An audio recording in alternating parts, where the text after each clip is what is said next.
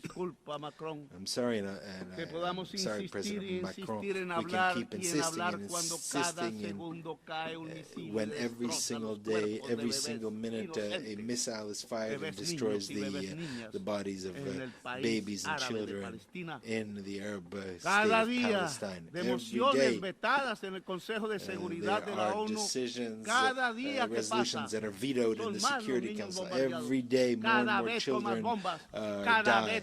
More and more bombs, more and more dead. No es madre, no es padre, no está vivo, viene quizás de fuerzas oscuras, es un robot.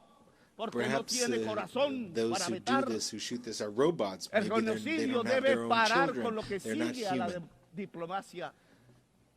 Es con una votación de la Asamblea de las Naciones Unidas. Can we stop the General Assembly with a vote the General Assembly? Yes, that's what we should do rather than a vote in the Security Council, because that is vetoed. Uniting for Peace para Palestina. Conformando una fuerza armada para defender la vida del pueblo palestino. Palabras y armas toca hoy. No son cascos azules, no entrenados. Where it's not blue helmets that are often lack training. Indispuestos para lo que toca. Not ready es un ejército to do this. No, what we need is a powerful army of countries that do not accept genocide. That is why I invite nations of the world and their peoples more most importantly, as a integral part of humanity to bring together weapons and armies and to defend Palestine. I invite de los pueblos eslavos que derrotaron con tanto heroísmo a Hitler, Asia and the great Slavic people who defeated Hitler, and the Latin American people of Bolivar, of Garibaldi and others. Ya sobran las palabras. En la hora de la espada de la libertad o muerte de Bolívar. Today the time has come to use no the slogan of Bolivar, freedom or death. Sino a la humanidad que clama libertad, porque desde Washington y la OTAN matan la democracia y hacen renacer la tiranía y el totalitarismo a nivel global. And they are spreading totalitarianism at the global level. We need to raise the red and black banner flag. Que levantó junto al rojinegro color de la paz como esperanza para que haya esperanza de vida en la tierra y en el corazón de la humanidad. Los Estados Unidos ya no enseñan democracia, sino que la matan en sus migrantes y su codicia. Estados Unidos enseñan tiranía. Especially among its immigrants, filled with greed.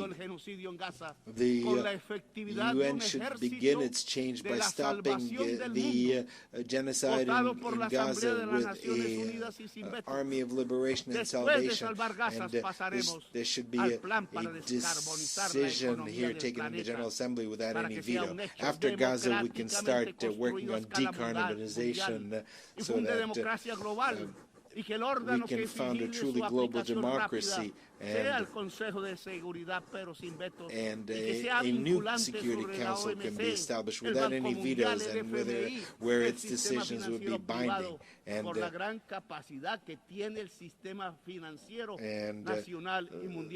global and national financial system should be based on decentralized capital. That is the way that humankind can regulate capital, to subordinate capital to life, to regulate it to people. That is the path by which the United Nations will move from an alliance of states to an alliance of cultures and peoples. If we overcome the climate crisis and if we unite as humanity, we will manage to make the United Nations an assembly of peoples which seeks to make sure that every individual is free, seeking making sure that every human being achieves their potential, because como inteligencia poderosa, alumbrado por la ciencia cada vez más profunda, podrá no solo salvar la vida en el planeta, sino cumplir la misión de la humanidad, expandiendo la vida en las estrellas. Una humanidad unida y libre puede mirar las estrellas y alcanzarlas. Tal como los romanos legionarios pensaron algún día antiguo, allí cuando se inventaron las palabras en latín ad astra, when they hasta use las the word estrellas siempre astra or star. es la hora de la libertad o la muerte It's y es the real time of la freedom muerte en or death. misiles, pero también es real la Real death libertad for missiles, en but el freedom is corazón also humano y su real capacidad de in unión, the heart of de human rebelión beings and its y de capacity existencia. to Gracias, muy rebel amable. and to resist. Thank you very much.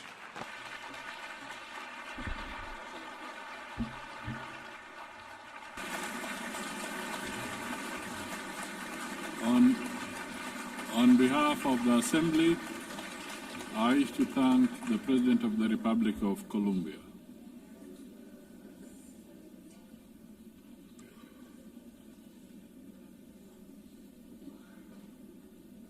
The Assembly will now hear an address by His Excellency Karol Nawrocki, President of the Republic of Poland. I request protocol to escort His Excellency and invite him to address the Assembly.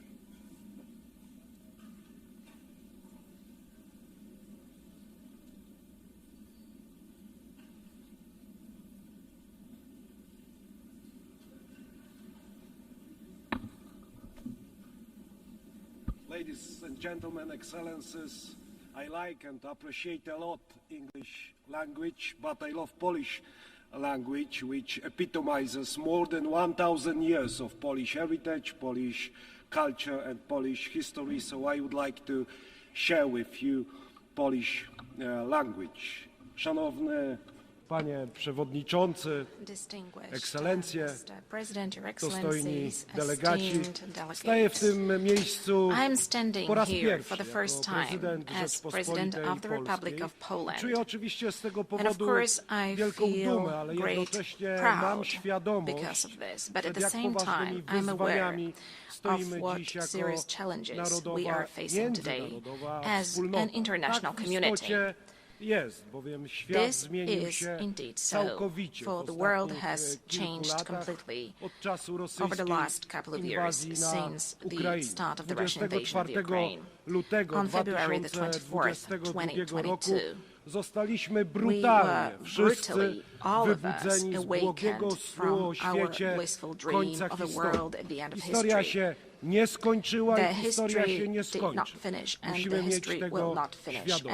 Zostaliśmy wybudzeni z błogiego snu, w którym dążymy do powszechnego pokoju, do przestrzegania zasad prawa międzynarodowego. To są chyba słowa, które I believe these are the words which are repeated more frequently in this community. This dream, ladies and gentlemen, does no longer exist, and we often repeat the words which do not reflect reality which surrounds us, both in Central Europe, in Eastern Europe, and in many other regions of the world from which you have come. State borders have ceased to be untouchable, as a matter of fact, and international law, which has so far been considered the compass of the world order, began to be treated more as a suggestion rather than a rule.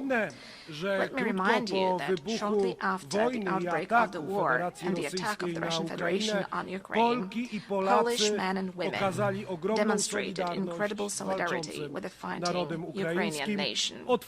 We opened our hearts, our borders, we opened up our homes. We provided material, financial, and military assistance, as well as diplomatic one. Today, ladies and gentlemen, 1 million Ukrainian refugees live in Poland. Ladies and gentlemen, the Russian invasion of Ukraine is not only the most serious conflict in Europe since World War II, but it is also a turning point. The existing international order is crumbling before our eyes. The world has entered a new and dangerous era of rivalry between great powers, breaking rules and testing how far one can go before someone says a clear enough stop. The principle of sovereignty, you can ask this question. It is increasingly trampled upon. The prohibition of aggression, reduced to a dead letter. Instead of law, an attempt to use naked and brutal force. We are at a turning point in history. A time when the decisions made today will have consequences for decades to come. And all of us need to be aware of this. And all of us are taking responsibility for this. That is why now, as a community of democratic states, or those aspiring to be democratic states, we must view the current situation as a battlefield for principles whose observance may determine the future of our civilization. Ladies and gentlemen, I think this is the last moment to take concrete action. Ladies and gentlemen, Russia's aggression against Ukraine is not just a regional conflict.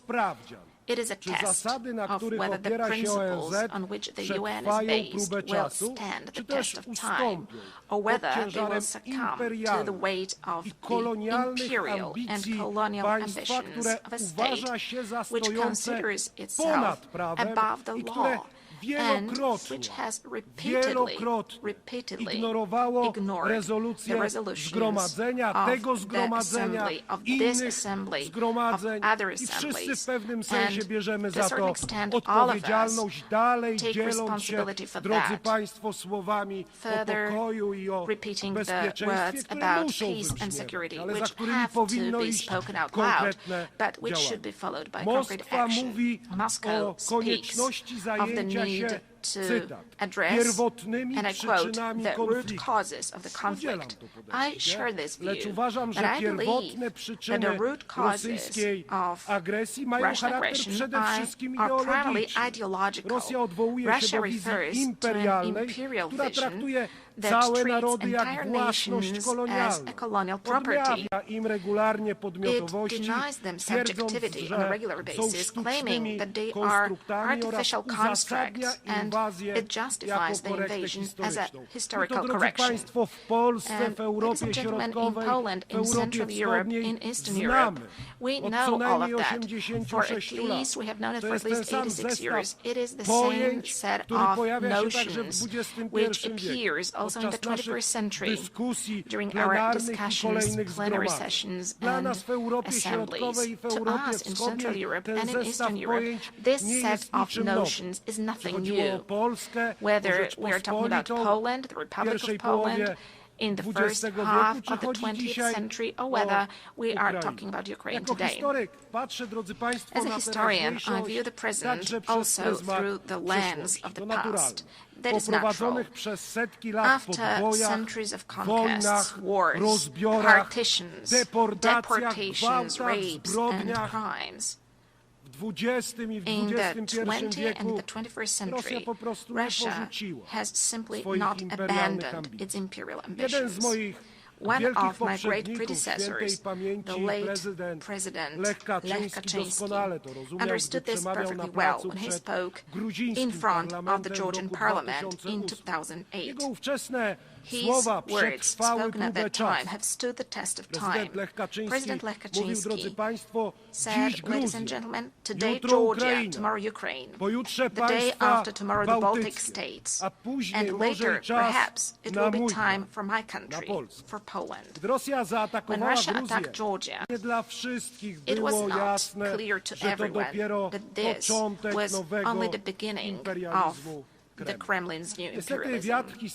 Unfortunately, the wind of history, which we know and understand so well in Poland, is beginning to blow again. Once again, we are experiencing Russian imperialism also on our soil, in Poland. 2 weeks ago, on the night of September 9th to 10th, the Russian drones attacked the territory of a NATO member state. On the territory of Poland, a dozen or so drones violated my country's borders deliberately, because I assure you, ladies and gentlemen, that this was not a coincidence. It happened on orders issued in the capital of a country which is a permanent member of the Security Council. As a result, For the first time since World War II, Poland was forced to open fire on hostile objects over our territory. And rest assured, ladies and gentlemen, as Commander-in-Chief of the Armed Forces and as President of Poland, that Poland will always react adequately and it stands ready to defend its territory. Poles, ladies and gentlemen, were not scared of the Soviets in 1920, and they defended the European civilization. They defended the Soviets in 1920. Polish people and the countries of Central Europe did not give up their spirit of freedom and sovereignty for 45 years of Soviet colonialism after 1945. And Polish people, as well as countries of Central and Eastern Europe, will not be scared of Russian drones either. But, ladies and gentlemen, this is not the point. The point is, how long are we going to agree to such acts of violating our international community? And that is precisely why, ladies and gentlemen, in Poland we're allocating significant amounts to develop our defense capabilities. That is why we are building the resilience of our country, but also of our part of Europe. Since the victims of similar provocations by Russia are also the Baltic states, our friends, the Estonians, for example, as well as Romania. As a leader in the region, we are working to strengthen the close ties among the Bucharest 9 countries, and that is why we are developing cooperation within the 3 Seas initiative. As the voice of the region, we emphasize that we do not consent to Moscow's ruthless acts of provocation against us and other European nations, testing our reactions and intimidating our societies. We do not agree to that. Distinguished delegates, neo-imperial and neo-colonial Russia is attempting to destroy the architecture of international security before our eyes. It violates international law, reinforces divisions, and strives to revive the conservative powers. Many countries present in this hall today are well aware of the tragedy of borders drawn by force and decisions taken over the heads of nations. Historical experiences, often so difficult for my country, shows that lasting peace cannot be built on rewarding aggression. We cannot agree to territorial integrity and sovereignty being violated. Russia's current actions do not indicate a willingness to pursue genuine peace, declarations of dialogue, and this is something we know as well, are accompanied by military offensives and attacks on more attacks, with victims being civilians, including children. Always when Moscow says peace, what it actually means is surrender of the one who it considers its enemy. Russia needs to end the war and accept full responsibility for it. Holding Russia accountable should be our common duty. The perpetrators of all international crimes, must be tried before competent courts. And I hope this is going to be the case soon, and that we are going to meet in the coming years, also during my presidency, and discuss things which should be obvious for all of us. That is why Poland supports the work of the International Court of Justice and the International Criminal Court, and endorses the idea of establishing a special ad hoc tribunal to try the perpetrators of aggression. For no war can be profitable for the aggressors. Wars cannot pay off to the aggressors, also in terms of economy.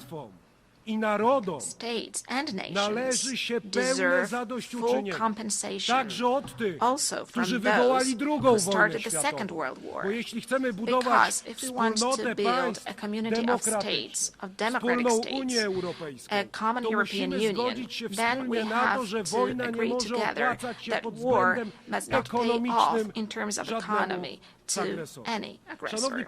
Ladies and gentlemen, as I mentioned, we are currently facing a whole range of global and local challenges. The eyes of the world, and ours too, are currently looking at the Middle East.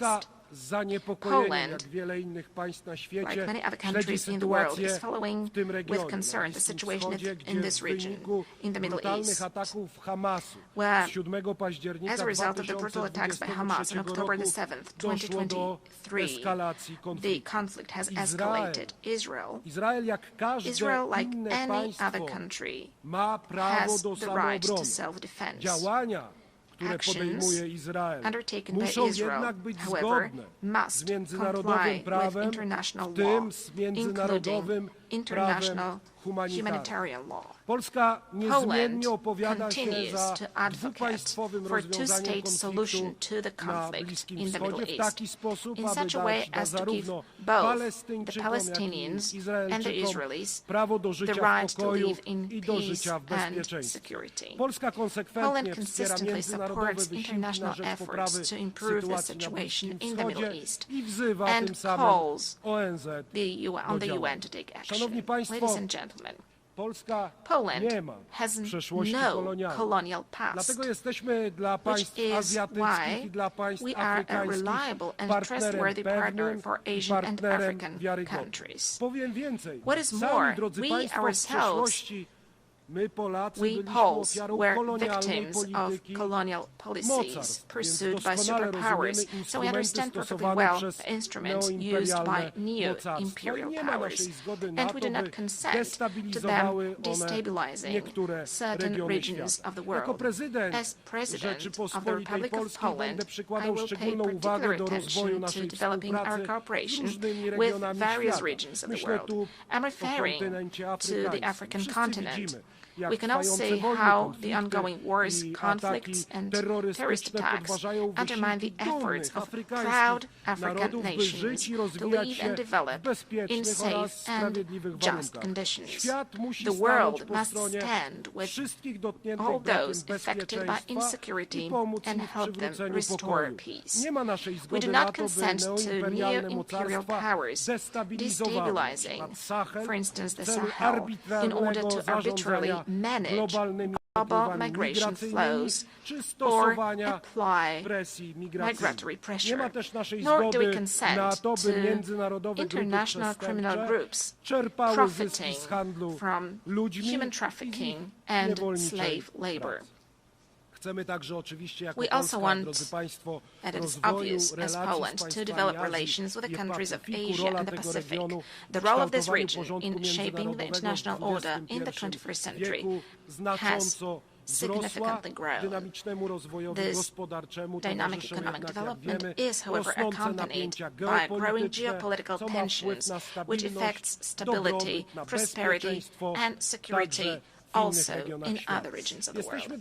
Ladies and gentlemen, as Polish people, we are concerned about the negative impact of global crises. But as President of Poland, I want to say openly here in front of this international community that we are also deeply concerned and we are aware of the mistakes made by our Western partners, friends, and neighbors. Yes, I agree with President Donald Trump that in recent years, and that is something that we were warning against as Poles, and this was the signal sent also by Central European countries, Eastern European countries. Europe is deep in ideological madness. This led to bad decisions on migration. This led to green craziness, green madness, the Green Deal, which is destroying economic markets and also agricultural markets. Yes, the very same Europe, our friends and our partners with whom we want to build a common European Union, For many years, we're subsidizing the Russian Federation buying Russian cheap gas. Ladies and gentlemen, in Poland as well as in Central Europe, we know all of that, and we are glad whenever the leaders of the European countries, Western European countries, draw conclusions and when they listen to our voice. Ladies and gentlemen, development and humanitarian aid are an integral part of our country's foreign policy in terms of building global peace, security, and development. We see it as a joint investment in our future, security, stability, and prosperity. We are present with our support in many areas in Africa, in Eastern Europe, and in the Middle East. Distinguished delegates, Poland, a co-founder of the United Nations, is the world's 20th largest economy and a country which has successfully transformed itself over the past 30 years from a developing country into a developed country and from a centrally planned economy into a market economy. This unique experience allows us to make a significant contribution to UN discussions on development, combining the perspectives of the global East and the global West, as well as North and South. Given our potential and experience, we consistently seek to participate in the works of the G20, a format that serves as a bridge in these turbulent times. We also hope that the invitation to cooperate and to participate in the next summit of the group issued by the United States of America, for which I'm grateful to President Donald Trump, will translate into Poland's permanent presence in this community. Ladies and gentlemen, human rights are one of the three main pillars on which the United Nations system is based. We cannot talk about true peace if we do not protect human rights of everyone, of every person without exception. Peace is not only an absence of armed conflicts, it is also justice, equality, and respect for human dignity. Therefore, the protection of human rights must be a priority in any process of building peace and security. We can clearly see dramatic consequences of the Russian aggression, also in terms of human rights and humanitarian issues. Our priority, the priority of Poland, the Polish people, is also the situation of human rights in Belarus. We must firmly defend human rights also in the most fundamental dimension. I'm speaking about the right to life of the defenseless, from conception to natural death. We are protecting our families as the place of happiness, love, and bringing up children. We are speaking up as Poland in a loud voice for one of the most persecuted groups in the world, Christians. We consider the Human Rights Council to be the main human rights body within the United Nations system, playing a key role in ensuring compliance with human rights standards. That is why Poland has submitted its candidacy for membership of the Human Rights Council for the period 2029-2031. Our candidacy reflects our commitment to promoting and protecting human rights around the world. Distinguished Mr. President, Your Excellencies, esteemed delegates, the United Nations was established 80 years ago. This anniversary shows how far we have come, but also how many challenges still lie ahead. Today we know that international cooperation is not an option, it is a necessity for all of us. It is unacceptable that aggressors begin to march with impunity through other people's territories and perpetrators of war crimes sleep peacefully without accountability. every day. Let me remind you that after World War II, there was no room for relativizing crimes, at least in case of the most important commanders who gave orders. There was Nuremberg, there was a court, there was a name and a family name. There was a charge and a sentence, because it was not just about revenge, it was about principles. And today it's also about principles to make sure that crime is not rewarded and that the law is never replaced by force. Today we must return to that spirit. We must build an international system of accountability that will not hesitate to call evil by its name, regardless of the flag it bears on its shoulder. We must make it clear there are borders, there are human rights, there is international law, and anyone who violates it should face severe consequences. But it is not going to happen by itself, ladies and gentlemen, for the world order is not given once and for all. It depends precisely on us, on the governments, institutions, but most importantly, on societies. As one of the Nobel Peace Prize laureates once said, neutrality helps the oppressor always, never the victim. Silence encourages the tormentor, never the tormented.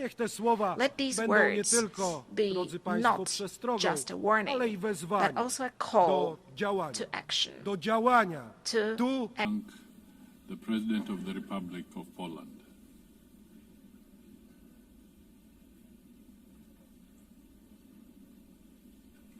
The Assembly will now hear an address by His Excellency Daniel Francisco Chapo, President of the Republic of Mozambique. I request protocol to escort His Excellency and invite him to address the Assembly.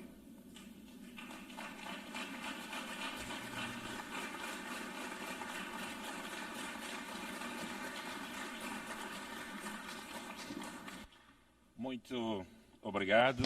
Thank you so much. Your Excellency, Madam President of the 81st session of the United Nations General Assembly, Your Excellency, Secretary General of the United Nations, Your Excellency, Heads of State and the government present here, distinguished head of delegations, ladies and gentlemen, it is for us an honor to address for the first time as the President of the Republic of Mozambique in a very important moment, both for Mozambique and for the Organization of the United Nations.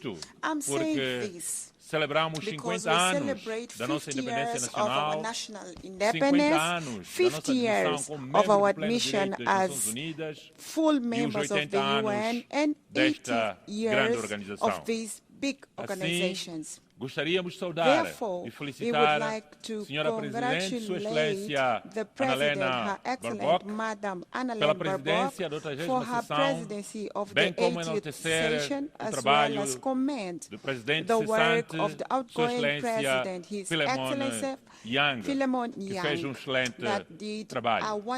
Não poderíamos deixar de render homenagem ao Secretário-Geral das Nações Unidas, o engenheiro António Guterres, pela sua incansável advocacia em defesa do multilateralismo, pela atenção dedicada às prioridades de África e pela visão de lançar a iniciativa UN 80.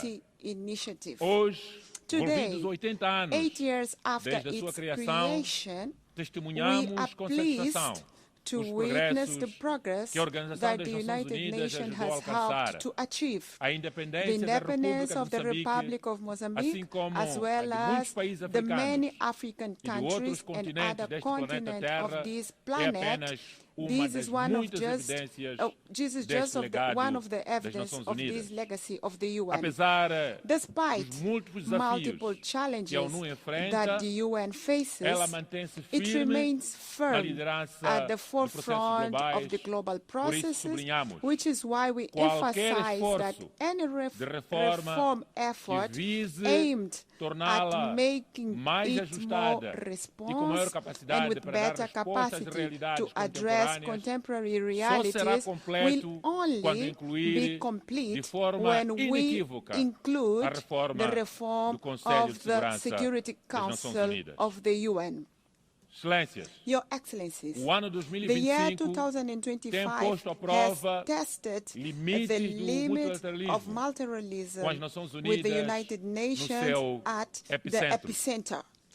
We have witnessed the intensification and escalation of conflicts and growing sense in the whole world, and we also see a growing sense of impunity. The ongoing conflicts in various corners of the world and the crisis remind us that the promise to save the future generations from the scourge of war, written in the letter of 1945 Charter, remains unfulfilled. 8 years of building multilateralism institutions, safeguards and principles that have governed global affairs are now at risk. The result is clear. As guerras multiplicam-se, a crise climática agrava-se, as dívidas aumentam, as tarifas crescem, a desilusão alastra-se e, acima de tudo, regressa o espectro nuclear. A estas ameaças somam-se we also have the economic consequence of successful crises in the world. We are talking about the pandemic of COVID-19, the war in Europe, in the Middle East, and the wars in Africa. From the rising of commodity prices to financial volatility globally. Tudo isto all of this generates unsustainable debt and ever-deepening inequalities in the society. We are witnessing a concerning setback of the international commitment. With only 5 years to go until 2030, to the agenda of SDG is at risk because the targets have not been met and we still have a long to go. And the climate crisis accelerates and intensifies all the crises that we know. Droughts are turning the population with famine, cyclones into humanitarian disasters, displaces into despair, which is exploited by unscrupulous stakeholders.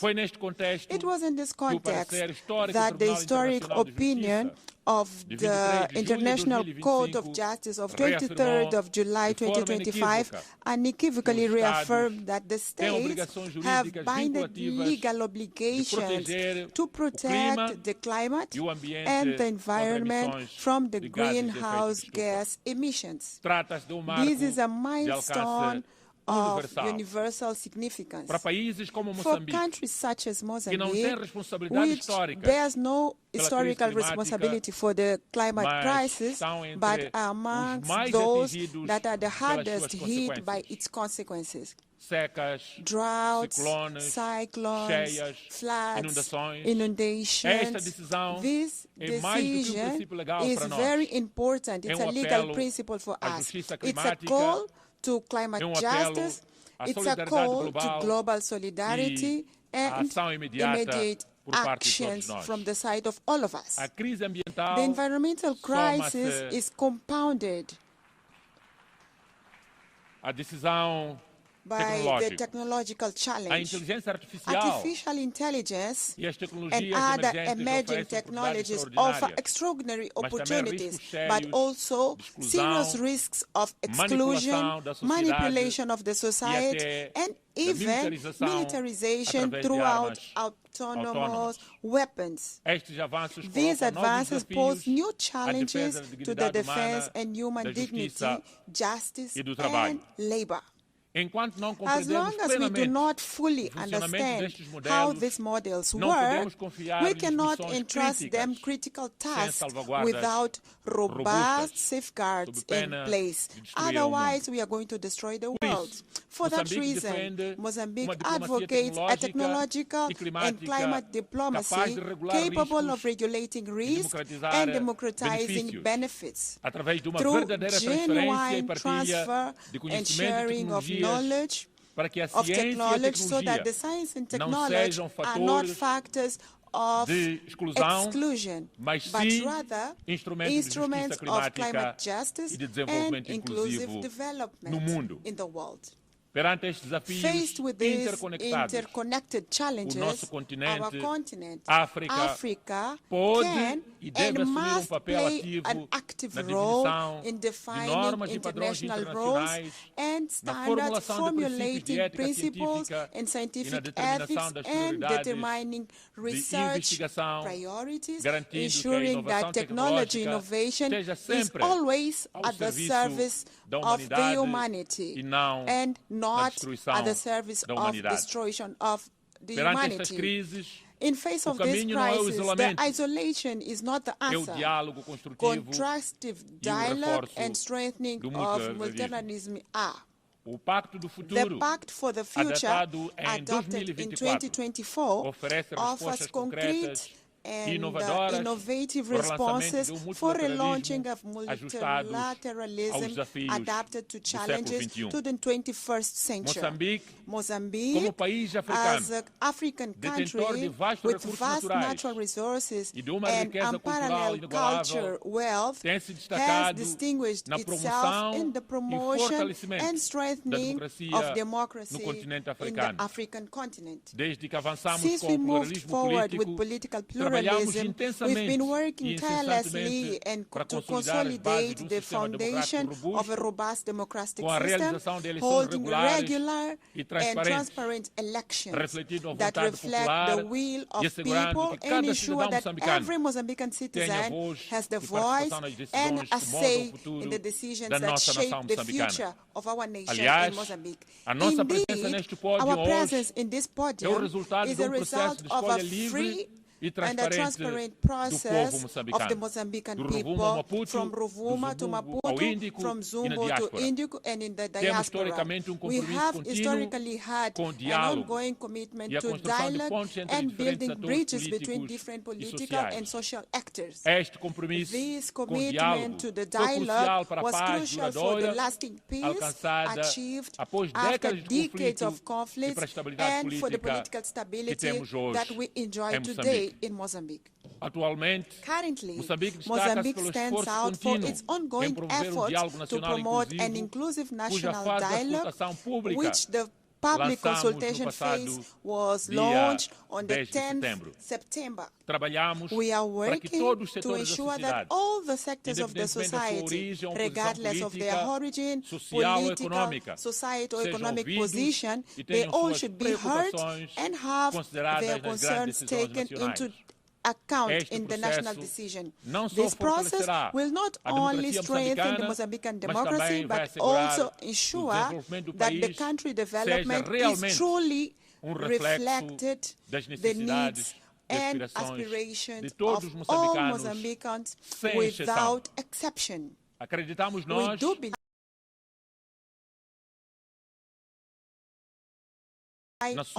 inclusiva.